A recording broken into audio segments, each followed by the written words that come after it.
270 lang par. Yun mga idol, ay padala na ni Commander dito sa ating pwesto galing doon sa Pampanga. And then nabutan niya pa tayo, paubos ng ating whole chicken. Yan na lang yung ating paninda. Yan. So buti naman at maaga siya nakauwi. So yung ating kaibigang may nagbibiyahe ng jeep, sambong manok ang binili. Yan. Tayo ngayon sa ating first brunch. And oras ngayon ay mag-aalas 10 na ng gabi. So si Commander muna mag-chop dahil kanina pa ako chop ng chop. Yung malabo yung ating camera. Bibili tayo ng panibagong cellphone. Ilang araw tayong hindi nakapag-upload sa ating YouTube dahil nga ay nasira yung ating cellphone after natin ng maligo, no, sa anong aking birthday. Kaya naman ilang araw tayong hindi nakapag-upload. Kumusta kayo mga idol? And pasensya na kayo, medyo malabo talaga ang ating camera. Yan. So yun na lang yung ating natirang whole chicken. And paubos na tayo. Mabuti na lang 2 days tayo walang tinda dahil nga ay moving up ng aking anak. And si Commander umalis papuntang Pampanga. So ngayon tayo nakabalik ulit, no, from mula nung Semana Santa pa. So ang haba. Ingat po, hindi ko po binawat. Sige lang par, kuha ka lang. Wala naman. Kuha ka. Sumla lang po ng tira. And last na kanina, grabe. Alam mo ba kanina, may uminto yung van dyan. Sige par, thank you. 3 buo yung binili. Oo. Papunta to sila ng Batangas. 3 buo ang binili. Eh, mabuti ka mo, naka-ready na ako, nakaluto ako ng 3. So medyo naswerte tayo ngayon mga idol dahil nga kaya yan na lang yung ating chicken, no? And paubusin na lang natin yan dahil kinabukasan hindi na tayo makakapagtinda ng ganyan, no? Hindi na natin binabalik din dahil nga nag-iiba na yung lasa kapag iniinit. So papakita ko lang sa inyo, ito yung ating mga kaibigan. Ayan, so ito yung ating pwesto. Ang manok natin ngayon ay medyo mura na yung manok natin. So nagbaba rin tayo ng price to 70 na lang din, no? And wala tayong sisig na, ubos na. 70 pa rin ang sisig dahil hindi bumababa, hindi tumataas yung price ng pork, no? So yan lang din yung ating magiging update sa inyo ngayon, no? Si Commander ay namatay yung asawa ng kanyang kapatid, no? Kaya kadating niya lang galing Pampanga. So ang ating Alfonso and itong mga soft drinks, medyo humina yung alak dahil nga may dali dyan na nagpatayo na naman sa tabi natin. Dyan lang, malapit dyan, no? So humina dyan. Usually dati mga sundalo dito bumibili sa atin ng mga alak, pero sa ngayon ay humina. Ibig sabihin doon na sila bumili sa dali kasi medyo mura doon, no? So hindi natin pwedeng pantayan yun dahil nga wala naman tayong tutubuhin kung yung papantayan natin. So yun lang ang update, pero sige lang, at least kahit paano minsan pag sarado na ay dito sila pumupunta sa atin. At ganon din yung mga nakatira din dyan sa kabila dyan ay dito rin pumupunta kapag naubusan sila, ay nasarado na sila ng dali. So okay lang din, ay negosyo pa rin. Same pa rin ngayon yung ating GCash payment. Meron pa rin tayong GCash payment.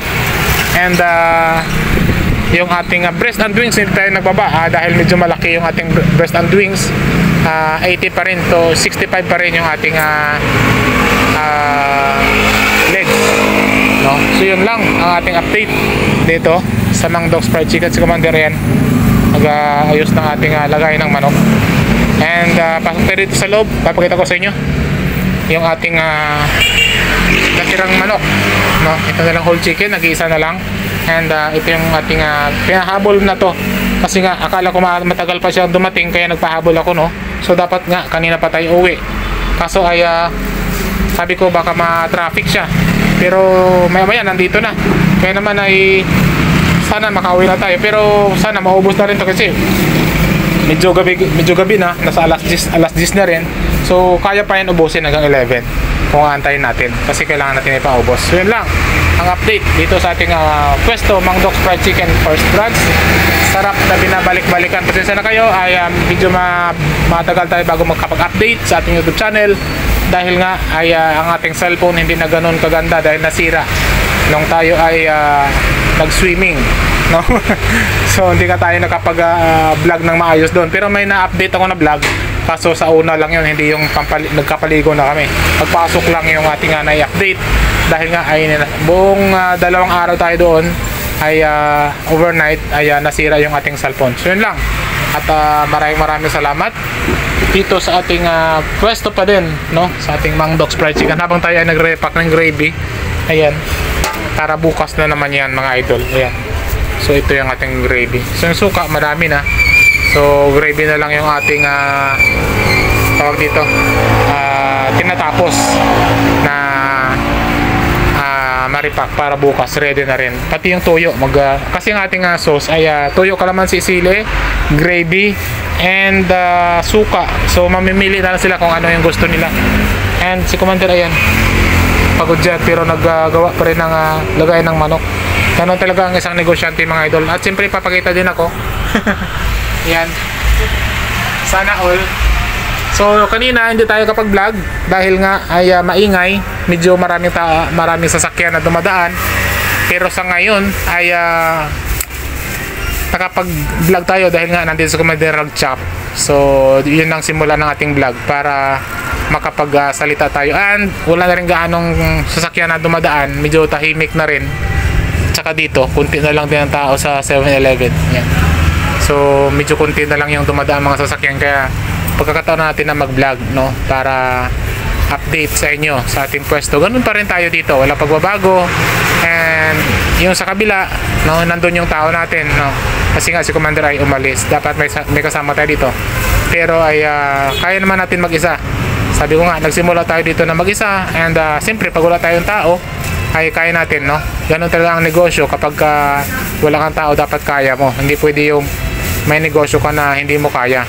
Dapat kaya mo lahat, alam mo lahat, and lahat yan ay na-practice natin nung nagsisimula pa lang tayong magnegosyo dito, magbenta.